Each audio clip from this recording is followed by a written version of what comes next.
풍성한 삶으로의 초대 네 번째 영상에 오신 여러분 환영합니다. 반갑습니다. 어느덧 풍성한 삶으로의 초대 만남이 중반부를 넘어서 네 번째 영상이 됐네요. 지난 영상에서는 저희가 행복에 대한 이야기를 해봤는데요. 사람들이 추구하는 네 가지 행복, 우리가 피같이 소중하다 여겼던 사피, 쾌락, 명예, 권력, 재산에 대해서 이야기를 했는데, 목사님, 이렇게 새로운 장소에 와서 기분이 들뜨는 것은 역시 쾌락에 가까운 건가요? 그렇죠. 이런 것을 누릴 수 있다는 것이 쾌락이라고 할 수 있겠죠. 네, 그런데 우리가 인간이 누리고 싶어하는 행복의 조건 말고 하나님이 인간에게 주고 싶어하는 행복의 조건도 두 가지가 더 있었거든요. 혹시 이강 씨 기억하실까요? 네, 당연히 기억하죠. 그걸 어떻게 생각하시는지 모르겠는데, 무조건적인 사랑 그리고 삶의 목적, 이 두 가지 맞나요? 와, 너무 잘 기억하고 있는데요. 제가 기억은 잘 나고 있는데 솔직히 말씀드리면 이 두 가지가 제 마음속에 와닿지는 않는 것 같아요. 목사님께서 전에 소통하시는 하나님에 대해서 저에게 설명을 해주셨는데요. 그렇다면 저희가 앞서 말한 이 질문에 대해서 하나님께서 이런 걸 제대로 소통해 주셔야 되는 게 아닐까요? 왜냐하면 저희가 살아가는 세상 속에서 우리가 눈으로 하나님을 볼 수는 없으니까 이런 사랑이라든지 목적이라든지 이런 것들이 너무 저에게 멀게 느껴지는 것 같아요. 이강 씨 좋은 지적이에요. 사실 하나님이 소통하신다고 하지만 안 들리잖아요. 왜 그럴까요? 왜 사랑과 목적을 우리는 깨닫지 못할까요? 그 얘기를 하려면 우리가 살고 있는 현재의 세상이 정상이 아니라고 하는 것을 먼저 이야기해야 돼요. 다시 말하자면 하나님은 원래 세상을 이렇게 만들지 않으셨다는 거죠. 그럼 목사님 말씀을 들어보니까 하나님께서 계획하신 세상과 우리가 살아가는 오늘날의 세상이 좀 다르다라는 것처럼 다가오는데요. 그럼 하나님이 계획하신 세상은 어떤 세상일지가 무척 궁금합니다. 그래요. 일단 유실론적인 세계관, 하나님께서 세상을 만드셨다라는 것을 믿는 세계관을 가지고 있는 사람들이라면 하나님이 세상을 창조하신 것을 다 알고 있어요. 근데 세상을 창조하신 그 창조물들 가운데 인간이 굉장히 독특하다고 표현하거든요. 그래서 인간에 대한 특별한 이름들을 붙이죠. 혹시 기억나는 거 있어요? 호모 사피엔스? 이런 걸까요? 에렉투스 이런 거. 그렇죠. 고등학교 잘 나왔군요. 네, 호모 사피엔스는 지혜가 있기 때문에, 또 호모 에렉투스는 직립, 걸어다니기 때문에, 이거 외에도 인간이 이 뇌의 용량이 커서 놀이를 하거든요. 그래서 호모 루텐스라는 이름도 있고요. 호모 파베르, 호모 하빌리스 등등의 이름들을 지어줘요. 그래서 인간은 동물하고 좀 다른 것 같다라는 이야기를 하죠. 근데 성경은 하나님이 인격적인 존재로 만들어졌다고 그래요. 인격적인 존재라고 하는 것은 지정의를 가졌다라는 것을 넘어서서 하나님하고 관계를 맺을 수 있다는 것이죠. 하나님의 사랑을 받을 수 있고 하나님을 이해할 수 있고, 그래서 또 하나님에게 사랑도 표현할 수 있고, 이렇게 교감할 수 있는 존재로 만들어졌다고 성경은 얘기를 해요. 그래서 예수님도 기억나세요? 예수님도 인간에게 가장 중요한 계명이 뭐냐고 얘기했을 때 내 마음과 뜻과 정성을 다해서 하나님을 사랑해라, 이렇게 말씀하신 게 있잖아요. 하나님의 사랑을 주고받을 수 있는 존재로 인간을 창조하셨다라는 말씀이 제겐 신선하긴 한데 여전히 마음에 와닿지는 않는 것 같아요. 신이 사랑하시는 그 사랑이 어떤 것일까요? 사실은 성경은 하나님이 그 신이 인간을 지독하게도 사랑한다라는 이야기를 성경 곳곳에서 이야기하고 있어요. 아마 성경 전체에서 가장 아름다운 표현 중에 하나가 구약의 스바냐라고 하는 작은 책이 있는데, 스바냐 3장 17절에 나와 있는 그런 구절이에요. 그 구절 보면 이런 말이 나와요. 너의 하나님 여호와가 너의 가운데 계시니 그는 구원을 베푸실 전능자시라. 그가 너를 잠잠히 사랑하시며 그의 이름을 부르며 기뻐하시는도다. 이런 표현이 있거든요. 근데 요즘 사람들이 정말 그 하나님의 큰 사랑을 얼마나 체감하고 있을까, 이런 생각이 들어요. 제 주변만 봐도 그런 걸 느끼는 사람을 거의 못 봤거든요. 대부분 있지도 않은 여자친구의 사랑만을 기다리고 있지 하나님의 사랑을 체감하는 인원은 굉장히 적은 것 같아요. 그런데 하나님의 사랑을 마치 인간의 사랑처럼 표현하는 것 같은데, 이거에 대해서 한번 좀 더 얘기해 볼 수가 있을까요? 인간만이 가지고 있는 독특한 이 사랑에 대한 간절함이 있잖아요. 근데 그 사랑이라고 하는 게 사실은 인격적인 존재의 아주 중요한 특징이에요. 그래서 인간이 서로 사랑하는 것, 그것을 보면 그 속에 하나님의 사랑이 저럴 것이다 라고 하는 흔적들이 있거든요. 저 같은 경우에 이 하나님의 사랑을 이게 하나님의 사랑이겠다 이런 생각을 했던 적이 한 번 있는데요. 제가 이젠 벌써 우리 이강 씨만큼 나이가 된 첫 아들을 낳았을 때예요. 3개월, 4개월 지나가니까 아내의 배가 불러오는데 뭐 솔직히 그 배나 내 배나 별 차이가 없더라고요. 근데 아내는 아이가 뭐 발로 찬다, 입덧을 한다 이렇게 막 느껴요, 아이를. 근데 한 번도 저는 아이를 느껴본 적이 없어요. 그러다가 아이가 태어났어요. 그래서 의사가 아이의 탯줄을 자르고 이렇게 올려 보여줬어요. 그리고 저는 그 아이를 씻겨서는 옆에 쌓아서 이렇게 놨거든요. 근데 그 아이를 보고 제가 어떻게 해야 될지 모르겠더라고요. 그래서 의사한테 Can I touch him? 내가 그 아이 좀 만져도 돼요? 그랬더니 의사가 하는 말이 It's your baby. 네 아이야, 네 맘대로 해. 뭐 이런 얘기였죠. 그래서 제가 그 아이에 이렇게 처음으로 아이를 만졌어요. 처음으로 제가 경험한 거죠. 근데 놀라운 게요. 그때 제 눈에서 막 눈물이 줄줄줄 나오더라고요. 그러면서 기도했어요. 하나님께 이 아이를 위해서. 정말 순수한 기도를 제 일생에 아마 그렇게 순수한 기도를 드린 적이 있나 싶을 정도로 순수한 기도를 하면서 나중에 가만 생각해 보니까 도대체 내가 왜 이랬지? 처음 만난 애인데 내 아이여서 그 순간에 제가 알았어요. 하나님이 인간을 이렇게 사랑하시는구나. 당신의 형상대로 만드셨기 때문에 우리를 그토록 사랑하시는구나 하는 걸 느낀 적이 있죠. 새로운 생명 앞에서 느낄 수 있는 그런 순수함이 아닐까라는 생각도 드는 것 같습니다. 사실 이렇게 인간은 이 하나님의 이런 사랑을 경험하고 누리고 살도록 만들어졌어요. 그게 하나님의 원래 계획입니다. 그래서 하나님의 그 사랑을 이렇게 숨쉬듯이 누리고 살아갈 때 인간은 아주 아름답게 성장할 수 있어요. 여러분들 화분을 키워봤어요? 화분을 아주 좋은 환경에 좋은 햇빛 아래 물을 잘 주면서 키우면 그냥 화분은 잘 커요. 하지만 제 주변에 있는 청년들을 보면 사실 자기 자신을 사랑하는 것조차 버거워하는 청년들이 되게 많이 있거든요. 심지어 여기 와 있는 저조차 자존감이 바닥이에요. 그래서 이러한 저희 같은 사람들에게 하나님의 그 사랑이 때로는 너무 사치같이 느껴지기도 하는 것 같아요. 그래요. 그것은 하나님의 사랑을 개념적으로만 생각할 뿐 진짜 하나님의 사랑을 받지 못해서죠. 만약 하나님의 사랑을 정말 누리게 되면요. 나를 하나님이 만드셨다고? 나를 하나님께서 만드셨네. 그럼 나한테 독특한 가치를 주셨겠네. 이런 생각을 하죠. 그래서 자기를 사랑하게 돼요. 자기를 사랑한다는 것은 이기적이 된다는 것을 뜻하는 건 절대 아니에요. 자기를 있는 그대로 받아들이고 자기의 장점을 수용하고 동시에 자기의 약점도 수용하고 그래 있는 그대로 수용하면서 사랑하는 그런 자기 수용의 진정한 사랑에 이룰 수 있다는 것이죠. 하나님의 사랑을 누릴 때. 그러면 하나님의 사랑을 누릴 때 우리가 하나님의 관점으로 나를 바라보기 때문에 나를 사랑할 수 있다라는 말씀이신 거죠. 맞아요.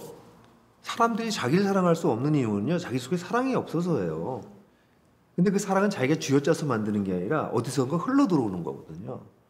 근데 하나님이 그 사랑을 우리에게 주시기를 원하시는 거죠. 그런데 그 하나님의 사랑이 자기 사랑으로 연결된다는 그 점은 되게 독특하게 느껴지기도 하는데요. 그런데 사실 저희 같은 제 모습만 보더라도 저의 수많은 모습 중에 제가 싫어하는 모습들이 분명히 있잖아요. 그런 모습까지 어떻게 사랑해야 될지 저는 그걸 잘 모르겠어요. 이강 씨 조금 급하긴 해요. 지금 우리 현재의 모습이 아니라 하나님께서 원래 만드셨던 원래의 계획에 대해서 얘기하고 있잖아요. 그러니까 지금 그렇지 왜 그런가에 대해서 나중에 설명하도록 하고 하나님의 원래 계획은 인간을 너무 사랑하셔서 그 사랑을 누려서 내가 좀 괜찮은 거예요. 내가 너무 좋은 거예요. 그럼 어떤 일이 벌어지냐면 사람이 여유로워져요. 하나님이 나를 이렇게 사랑하셔? 이렇게 나를 특별하게 대우하셔? 라는 마음을 알게 되면 딴 사람들도 그러시겠네? 딴 사람도 소중하네? 그래서 성경에서 얘기하는 내 이웃을 내 몸과 같이 사랑하라, 서로 사랑해라 라는 말이 부담스럽고 어려운 게 아니라 어떤 면에서 굉장히 자연스러운 그런 것이 되는 거죠. 하지만 대부분의 사람들은 되게 개인주의이고 되게 이기적인 경우가 많잖아요. 맞아요. 근데 이기적이라 해도요, 사람들한테는 다른 사람을 사랑하고 싶어하는 흔적이 있어요. 이렇게 대화를 나누면서도 우리는 사랑받고 존중받기를 원하잖아요. 늘 그렇잖아요. 우리에게 그런 흔적이 남아 있어요. 사랑받고 싶은, 또 사랑하고 싶은. 그뿐만 아니라 우리가 세상이 약육강식으로 돌아가잖아요. 극단의 경쟁 속에서 막 불의가 행행하고 사람들이 사랑받지 못하고 처참한 삶을 살고 있고 그러면 화나잖아요. 이러면 안 되지. 인간한테 이러면 안 되지. 이런 생각이 들잖아요. 그런 것이 인간이 가지고 있는 그 남아있는 흔적이라고 말할 수 있죠. 그게 사실 성경에서 원래 만드신 하나님의 계획이에요. 근데 우리가 이렇게 서로 사랑하게 되잖아요. 그럼 그 다음엔 우리가 살고 있는 세상에 대해서도 좀 다른 생각이 들어요. 하나님이 만드신 이 아름다운 세상을 우리가 어떻게 하면 더 잘 멋지게 만들어낼 수 있을까? 창조적으로 아름답게 만들 수 있을까? 이런 생각을 하거든요. 사실 하나님이 세상을 이렇게 만들고 사람을 사랑하시고 서로 사랑하게 만드시고 난 다음에 하신 말씀이 창세기에 보면 이런 말씀이 나와요. 생육하고 번성해라. 그래서 땅을 다스려라. 이렇게 말씀하시는 거죠. 이 세상을 너에게 맡긴다. 잘 다스려라. 이렇게 말씀하시는 거죠. 그렇지만 인간이 마음대로 세상을 훼손하고 파괴하는 바람에 지구의 이런 기후 위기나 환경 파괴와 같은 이런 문제들이 일어나고 있잖아요. 그래서 이러한 것들을 봤을 때 과연 하나님께서 인간에게 이 땅을 정복하라고 말씀하신 이 말씀이 정말 타당한 것일까에 대한 의문이 드는 것 같아요. 근데 이 창세기의 이 말씀은 생육하고 번성하고 이 땅을 다스려라 하는 말씀은 많은 오해와 오용을 가져왔어요. 사실 누구한테 다스림을 받은 적 있어요? 딱히 없는 것 같은데요. 있을 텐데 군대에 있을 때 누구 다스림 안 받았나요? 학교 다닐 때 누가 나를 이래라 저래라 하지 않나요? 직장에서도 마찬가지죠. 다스림을 받는 건 다 기분이 나빠요. 세상 사람들은. 그래서 이 다스린다라고 하는 표현은 어떤 주체가 어떤 대상을 착취하거나 마음대로 컨트롤하는 것처럼 여겨지는데 하나님이 세상을 다스린다고 그러셨을 때 그것은 세상에 만들어진 가장 아름다운 모습으로 최고의 가치가 있을 수 있도록 만들어내는 것을 뜻해요. 그래서 하나님은 우리 인간에게 세상을 내 대신 네가 세상을 좀 다스려다오. 나와 너무 닮은 존재, 인간 너를 통해서 세상이 잘 움직여졌으면 좋겠다. 이렇게 말씀하시는 거죠. 그래서 하나님은 우리가 하나님을 닮은 그 창조성을 가지고 이 세상을 잘 최고의 것으로, 최선의 것으로 만들기를 원하세요. 그래서 이 다스린다는 단어를 현대적인 언어로 만약에 바꾼다면 저는 경영이란 단어가 어떨까? 그런 생각도 들어요. 경영이란 단어가 극단의 이윤을 추구하는 행위로 오해될 수 있지만 사실 경영한다는 것은 상대방이 어떤 조직이 최고의 가치를 가질 수 있도록 맥시마이즈하는 최선의 모습이 될 수 있도록 이끌어가는 것을 뜻하는 거거든요. 사실 저는 하나님이 세상을 지금 경영하고 계시다고 생각해요. 그리고 우리들을 부르셔서 인간을 부르셔서 이 피조 세계를 가장 아름답고 원래의 계획대로 최고 모습이 될 수 있도록 너희들이 좀 해봐라. 이렇게 말씀하신다는 것이죠. 이렇게 하나님의 창조 계획을 정리해서 들어보니까 그동안에 알고 있었던 내용이 훨씬 풍성해지면서 저는 개인적으로 참 좋네요. 저는 그 계획이 좋아 보일지는 모르지만 우리가 실제로 살아가는 세상은 내가 잘 살고 잘 먹고 살기 위해서 누군가를 짓밟고 성공해야 되는 이 드라마 보셨는지 모르겠어요. 오징어 게임과 같은 무한 경쟁의 사회잖아요. 저는 이런 사회를 봤을 때 이게 풍성해 보이거나 아름답게 보이지는 않는 것 같아요.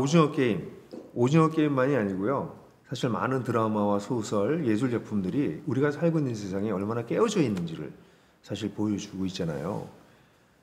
그 깨어짐의 이유를 성경에서는 하나님과의 관계가 깨어졌기 때문에 이렇게 정말 끔찍한 세상이 되었다라고 설명하는 것이죠. 하나님과의 관계가 깨어졌기 때문에 하나님을 잘 알지 못하고 또 하나님을 잘 믿지 못한다는 그 말씀이 논리적으로는 이해가 되는 것 같아요. 그래서 그런지 몰라도 요즘 청년들이 그냥 자기가 믿고 싶은 그 신념을 아예 그냥 신처럼 생각하고 믿고 있는 것 같아요. 아니면 어차피 차라리 내 인생 그냥 나만 믿고 가자. 그러니까 이렇게 생각하는 청년들도 굉장히 많거든요. 맞아요. 대부분의 사람들이 신에 대해서 잘 몰라요. 알 수 없어요. 관계가 끊어져 있으니까. 또 만약 신이 있다 할지라도 자기 자신이 신이 이런 신이겠지 하고 자신이 만들어낸 신념 또는 절대적인 진리 이런 걸 가지고 살죠. 저도 근데 그럴 때가 있는 게 기도를 하면서도 진짜 잘 하고 있나? 정말 하나님이 듣고 계신 건 맞나? 라는 생각이 들 때가 있거든요. 하나님이 내 기도를 들으시냐 정도를 떠나서 하나님이 너무 모호하고 더 나아가서는 신이 뭐가 있어? 신은 존재하지 않아. 신은 죽어버렸어. 또는 신을 조롱하기도 합니다. 그러니까 하나님으로부터 무조건적인 사랑을 못 받는 정도가 아니라 이 관계가 깨어져 있으니까, 근본적인 관계가 깨어져 있으니까 사람들은 자신의 가치를 발견하기도 사실 좀 어려워요. 사람이 자신의 가치를 발견할 때 대부분의 경우엔 누구랑 비교하게 되거든요. 모든 영역이 그래요. 외모, 지적인 능력, 모든 것이 비교하거든요. 비교하기 시작하면 나보다 못한 사람을 만나면 우월의식을 느끼고 나보다 잘난 사람을 만나면 열등의식을 느껴요. 그래서 사람들은 이 절대적 기준, 곧 하나님이라고 하는 분을 제거해버렸으니까 어쩔 수 없이 딴 사람하고 비교하면서 끊임없이 열등의식과 우월의식 사이를 왔다 갔다 하는 거죠. 그러면 자기를 있는 그대로 사랑하기에는 거의 불가능해집니다. 목사님 혹시 제 마음 지금 보이시나요? 제가 일부러 조끼로 가리고 왔는데 요즘 저의 마음 상태를 아주 그냥 꿰뚫어 보신 것 같아요. 저도 요즘 그 열등의식과 우월의식 사이를 정말 왔다 갔다 하고 있었거든요. 저도 그런 것 같아요. 뭐 자꾸 비교하게 되고 세상의 성공 기준에 맞추려다 보니까 그거에 맞춰서 따라가고 있는 제 모습을 계속 발견하게 되더라고요. 대부분의 현대인들이 그리고 젊은이들이 이 심각한 굴레에서 벗어나기가 굉장히 어려워요. 그래서 아예 젊은이들은 처음부터 불행하게 느껴요. 그리고 뭔가 꿈을 꾸면 뭔가 이루어질 수 없는 꿈, 또 어떤 때는 건전하지 못한 욕망 이런 걸 갖길 원해요. 그렇게 사방에서 보여지고 마치 그걸 가질 수 있는 것처럼 얘기해 주거든요. 근데 결국 그게 가질 수가 없다는 것을 발견하게 되죠. 많은 경우에. 그럼 사람들은 좌절하죠.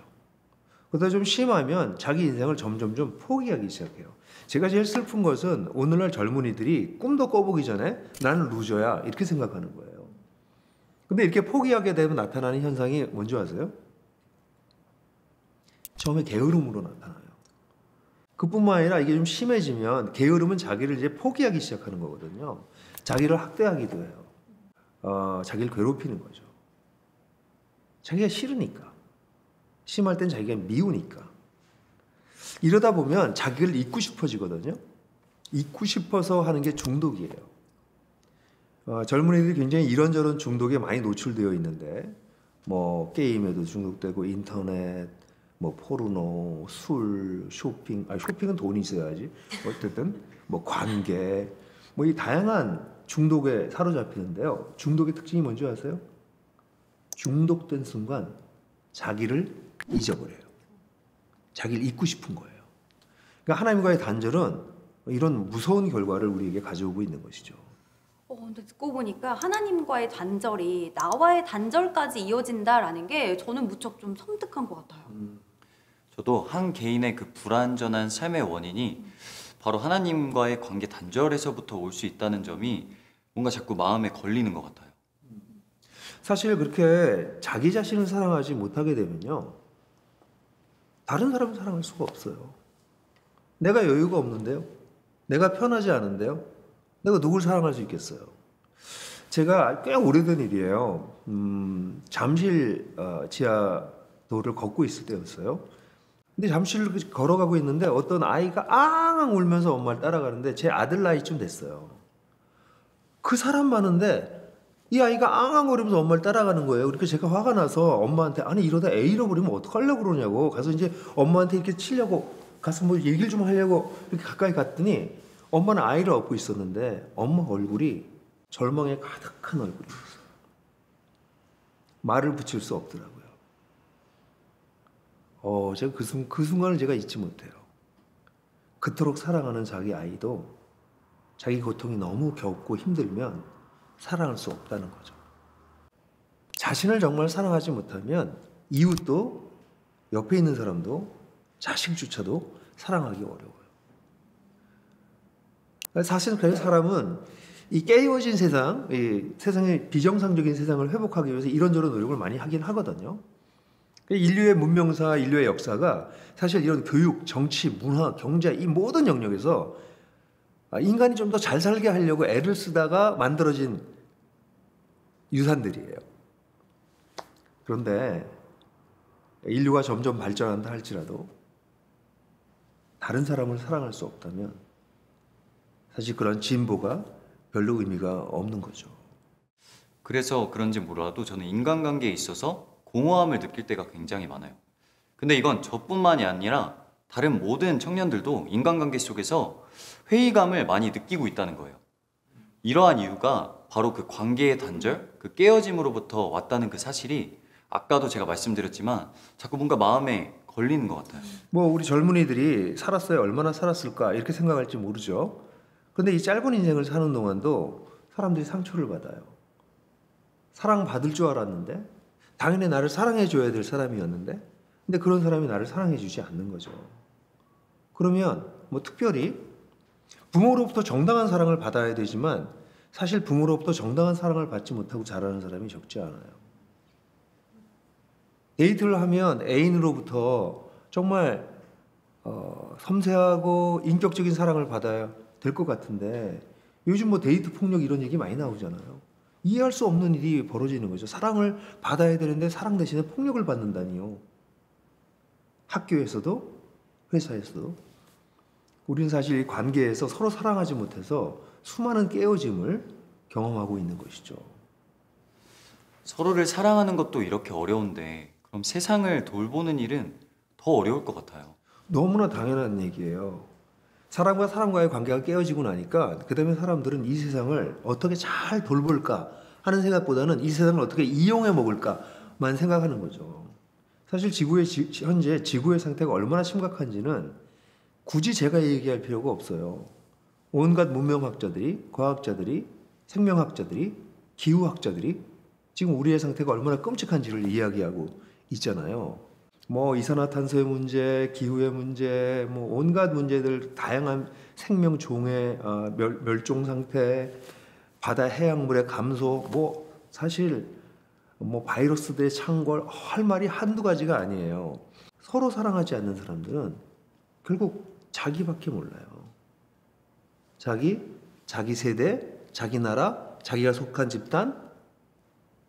그러니까 세상은 지금 우리가 보고 있는 것처럼 정말 깨어진 세상이 되어버린 거죠. 목사님 말씀을 듣다 보니까 세상이 정말 총체적 난국이다라고 표현하는 게 딱 맞지 않나라는 생각이 들어요. 그리고 이렇게 깨어진 세상이 하나님이 원래 계획하셨던 세상과는 좀 다른 것이 아닐까라는 생각도 좀 드는 것 같아요. 그래요. 오늘 우리가 이야기한 얘기는 하나님이 원래 이 네 가지 관계에서 하나님이 계시잖아요. 네? 하나님이 계세요. 이 하나님이 계셔서 이 하나님과 우리 인간이 좋은 관계를 맺고 사랑하는 관계를 맺고 그래서 그 인간이 자기 자신도 사랑하고 그러니까 그 사랑하는 힘으로 또 이웃 사람들도 사랑하고 또 그래서 그 사람이 세상도 사랑하고 이게 굉장히 조화롭게 되게 하나님께서 원래 창조하셨거든요.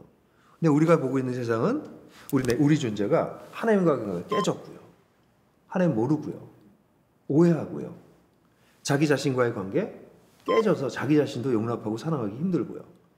그러니 자신과 다른 사람들의 관계 깨져서 어떤 땐 자기 자식조차 사랑하기 힘들고요. 그러니 자신이 세상을 잘 돌봐야 될 사람들이 이 세상도 완전히 깨져버린 거죠. 총체적 난국. 그 정확한 표현이에요. 그럼에도 불구하고 이 세상에는 이러한 상황 속에서도 열심히 살아가는 사람들이 있잖아요. 예를 들면 종교를 통해서 신을 경건하게 추구한다든지 교육을 통해서 자기 자신을 열심히 갈고 닦아서 자기 개발을 하고 주위에 있는 이웃을 또 도와주기도 하고 아니면 정치, 경제를 통해서 세상을 조금이라도 좋게 개혁하려고 하는 사람들이 여전히 남아 있잖아요. 맞아요. 인간은 정말 독특한 존재예요. 우주에 이런 존재가 없어요. 동물들은 절대로 이런 문명을 만들어내지 못해요. 그래서 인간은 진보를 이루어왔어요. 다양한 영역에서 조금 더 잘 살기 위해서 진보를 이루어왔고 진보는 분명히 존재해요. 근데 진보와 함께 늘 진보의 그림자가 드리워진다는 거죠. 또 다른 문제들이 또 심각한 문제들이 끊임없이 다시 나오고 있는 것이죠. 그런데 재밌는 것은 그래 세상이 어쩔 수 없지 뭐 세상이 다 이런 거야 하면서 받아들이는 마음도 있으면서도 또 한편으로는 근데 이건 아닌데 하는 간절한 갈망이 우리한테 있다는 거죠. 그 간절한 갈망은 원래 하나님께서 인간을 그렇게 만드셨기 때문에 갖게 된 우리 속에 남겨져 있는 흔적이라고 말할 수 있어요. 저는 이렇게 간절히 얻기를 원하는데 왜 얻지 못하는 걸까요? 아니, 사실 얻고 싶다고 해서 진짜 받을 수는 있는 걸까요? 그런 게 어려우니까 저는 이 세상을 살아가는 데 있어서 다른 사람들처럼 그냥 그렇게라도 살려고 노력하고 있는 거거든요. 어떻게 이 하나님과의 관계가 회복될 수 있을까? 우리 속에 정말 있는 그 갈망이 채워질 수 있는 그 방법은 무엇일까? 그게 사실 우리에게 이제 핵심인 것 같은데요. 그 얘기를 하려면 좀 얘기가 길어지는데, 예, 두 분 보니까 이 시간에 좀 잠깐 스톱하고 좀 생각을 좀 더 하고 난 다음에 그리고 난 다음에 다음 이야기로 넘어가는 게 필요할 것 같다는 생각이 드네요. 저는 그 다음 얘기가 진짜 빨리 듣고 싶습니다. 네, 이강 씨 이런 간절한 마음을 잘 간직했다가 저희가 다음번 영상에 열도록 하겠습니다. 이렇게 풍성한 삶으로의 초대 4번째 영상을 마치도록 하겠습니다. 영상 끝에 나오는 질문을 함께하는 분들과 나눠주시면 좋을 것 같습니다. 저희는 다음번 영상에 뵙겠습니다.